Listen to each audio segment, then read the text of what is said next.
Indeed, what God cannot do does not exist. My name is Chinaza. I'm making this testimony from Germany. I was in my workplace and then I got a call. For some reason, Nigerian number, I didn't save the number on my WhatsApp. Normally I wouldn't pick until after work, but something told me Chinaza pick. And they say, "Are you Amaka's sister?" I'm like, "Yes." They said, "Oh, we just wanted to get a family member approval to intubate." I'm like, Jesus. They said, "Oh, that your sister came for a surgery and she had some complications and everything, and then she went into coma." I started shaking. Everybody in my office gathered. I told them I need to go home first of all because my head was not coming down. I'm like, God, oh earth. I started praying. I said, yes, intubate her. And I put NSPV. That was a mercy prayer day.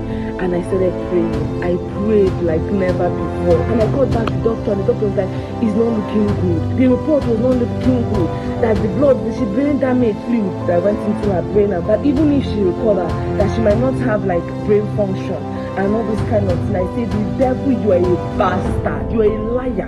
Not under my watch. Pastor Jerry declared a normal fasting.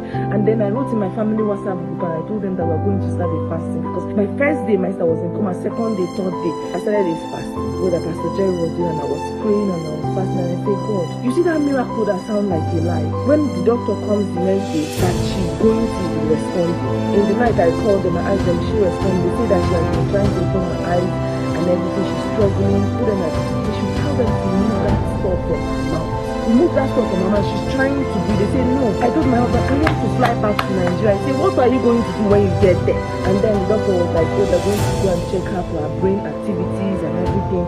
That night, my sister was turning and shaking. Doctor said, okay, the next morning they're going to try and remove the oxygen. They removed it. My sister was breathing fine. By 8 a.m. they called me and they said, oh, they want to move my sister to the world. I'm like, what about the brain damage, all this kind of thing? The doctor said that her vital signs had just improved. It's just going up, that she's just getting better. I was still at work when my sister called me video call. And my sister was like, Chinaza, I'm alive. I'm alive. That's why she was talking. I'm alive.